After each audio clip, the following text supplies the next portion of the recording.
WrestleMania. Elimination chamber और WrestleMania का रास्ता हुआ और भी दिलचस्प। CM Punk, John Cena, Seth Rollins और रोमन रेंस, कौन बनेगा WWE का अगला बड़ा नाम? रैंडी ऑर्टन की शॉकिंग वापसी, ट्रिश स्ट्रैटस का अगला कदम क्या होने वाला है और एक बड़ा ट्विस्ट जो आपको चौंका देगा। WWE यूनिवर्स, इस धमाके को मिस मत करना।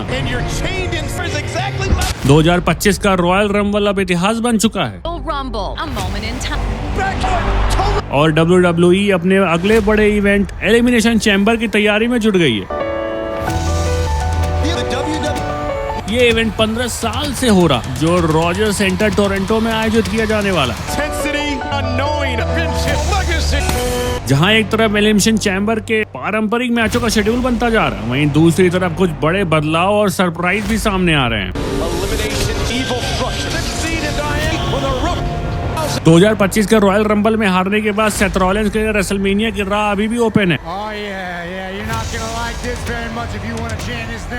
उन्होंने रॉयल रंबल में रोमन रेंस को बाहर करने के बाद 2 बार स्टॉम्प मारा, जिससे रेंस और रॉलिंस के बीच जंग काफी गहरी हो गई है। लेकिन अब सेथ के पास एलिमिनेशन चैम्बर में एक और मौका है।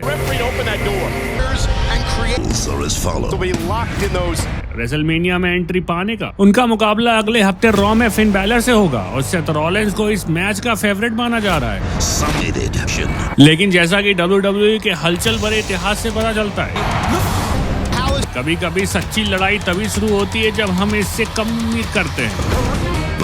रिपोर्ट्स हैं कि रोमन रेंस सेथ रॉलिंस से बदला लेने के लिए एलिमिनेशन चैम्बर पर हमला कर सकते हैं और इससे एक और नया दिलचस्प मोड़ आ सकता है। ऐसा माना जा रहा है कि इस हमले के बाद 10 बार के चैंपियन रैंडी ऑर्टन की वापसी हो सकती है और वो सेथ रॉलिंस की जगह मेन एलिमिनेशन चैम्बर में एंट्री ले सकते हैं। और अगर रैंडी ऑर्टन ये मैच जीतते हैं तो हमें रेसलमेनिया में कोडी रोड्स के खिलाफ उनका बड़ा मुकाबला देखने को मिल सकता है। इसके अलावा सीएम पंक की भी एंट्री शानदार बनती दिख रही है। बेस्ट इन द वर्ल्ड ने रॉयल रंबल में लोगन पॉल के हाथों हार झेली, लेकिन उनका रेसलमेनिया का सपना अभी भी जिंदा है। पंक को एलिमिनेशन चैम्बर में एंट्री मिल चुकी है और ये देखना दिलचस्प होगा कि इस बार जीतने के लिए वो क्या रणनीति अपनाते हैं। वहीं senior WWE wrestler John Cena ने इस साल एलिमिनेशन चैम्बर में अपनी अंतिम एंट्री की घोषणा की है और वो इस मुकाबले का हिस्सा होने वाले हैं। एलिमिनेशन चैम्बर में होने वाले सभी बड़े मुकाबलों में लोगन पॉल, ड्रू मैकिंटायर और केविन ओवन जैसे सुपरस्टार का नाम भी सुनने को मिल सकता है। लोगन पॉल ने रॉयल रंबल में अपना जोरदार प्रदर्शन दिखाया है और अब वो एक मैच के लिए तैयार है। ड्रू मैकिंटायर, जिन्होंने रोमन रेंस और कोडी रोड्स को निशाना बनाया है, इस बार एलिमिनेशन चैम्बर का हिस्सा बन सकते हैं। वहीं केविन ओवेंस, जो पिछले कुछ महीनों से अपनी कड़ी मेहनत और कई हमलों का शिकार हो चुके हैं और इस इवेंट का हिस्सा बन सकते हैं। अब बात करते हैं विमेंस एलिमिनेशन चैम्बर। इसकी भी तैयारियां जोर शोर से चल रही है। लिव मॉर्गन ने पहले अपनी जगह पक्की कर ली और एक मजबूत मैच के लिए तैयार है। हालांकि WWE की क्रिएटिव टीम को अपनी योजनाओं में कुछ और बदलाव लाने की पूरी छूट है, इसलिए हमें कोई भी चौंकाने वाला मोड़ देखने को मिल सकता है। इसके अलावा कुछ बड़े सरप्राइज भी हो सकते हैं, क्योंकि WWE का इतिहास है कि वो हमेशा फैंस को चौंकाने के लिए तैयार रहते हैं। आगे बात करते हैं WWE hall of famer Trish stratus का अचानक रिटर्न, जो अभी चर्चाओं में है। इस दीवा ने मेंस रॉयल रंबल में वापसी की और अपनी फिटनेस को साबित किया। हालांकि उनका सामना रिया रिप्ली से हो सकता है और फिर वो नई चुनौती के रूप में ट्रिफनी स्ट्रैटन के खिलाफ मैच की योजना बना सकती हैं। उनका मैच एलिमिनेशन चैम्बर में हो तो बहुत बड़ा सरप्राइज हो सकता है, लेकिन फिलहाल ऐसा नजर नहीं आ रहा है। आगे रिया रिप्ली, जो इस समय रॉ की विमेंस वर्ल्ड चैंपियन है, अपनी दूसरी रेसलमेनिया में चैंपियन के तौर पर एंट्री के लिए तैयार है। हालांकि रिपोर्ट के मुताबिक उनका एलिमिनेशन चैम्बर के अंदर मैच हो सकता है, लेकिन इसकी संभावना अभी कम दिख रही है। WWE शायद उनके लिए एक और बड़ी चुनौती की योजना बना रही है। आगे हैं सैमी ज़ैन, जो हाल ही में केविन ओवन से झगड़ा करने के बाद फिर से सुर्खियों में आ गए हैं। एलिमिनेशन चैम्बर में कुछ बड़ा कदम उठा सकते हैं। सैमी ज़ैन का घर कनाडा में है और एलिमिनेशन चैम्बर में उनकी वापसी और ओवन से बदला लेने की संभावना जताई जा रही है और यह भी हो सकता है कि ज़ैन अपने पुराने दोस्त केविन ओवेंस के खिलाफ मुकाबला करने के लिए पूरी तरीके से तैयार हो। आगे ब्रॉन्सन रीड का लौटना भी WWE के बड़ा धमाका साबित हो सकता है। उन्होंने कुछ समय पहले अपने पैर की सर्जरी करवाई थी और वो अब बहुत जल्दी WWE वापसी लौटने वाले हैं। उनकी वापसी WWE यूनिवर्स को सरप्राइज दे सकती है और रीड को देखना दिलचस्प होगा कि वो किस सुपरस्टार को अगला निशाना बनाते हैं। आगे एलिमिनेशन चैम्बर के लिए WWE केवल एक शो नहीं होगा, बल्कि वह रेसलमेनिया 41 के लिए रास्ता तैयार करेगा। मेंस और विमेन दोनों मैच WWE यूनिवर्स को एक और धमाकेदार सफर पर लेके जाएंगे और इसके बाद जो भी कुछ होगा वो इतिहास में दर्ज हो जाए। आगे एलिमिनेशन चैम्बर की ओर रुख करते हुए हम उम्मीद कर सकते हैं कि WWE ने अपनी साजिशों और सरप्राइज से भरी इस कहानी में कोई नया मोड़ लाया है। यह इवेंट केवल एक शो नहीं होगा बल्कि रेसलमेनिया की राह तय करेगा और WWE यूनिवर्स को कुछ तगड़े पल देने वाला है। क्या CM पंक सच में रेसलमेनिया 41 में मेन इवेंट कर पाएंगे? क्या रोमन रेंस और सेथ रॉलिंस के बीच ट्रिपल थ्रेट मैच होगा? और रिया रिप्ली का भविष्य क्या होने वाला है? इन सभी सवालों का जवाब हमें अगले महीने एलिमिनेशन चैम्बर में मिलने वाला है। तब तक के लिए WWE यूनिवर्स तैयार हो जाइए अगले धमाके के लिए एलिमिनेशन चैम्बर में।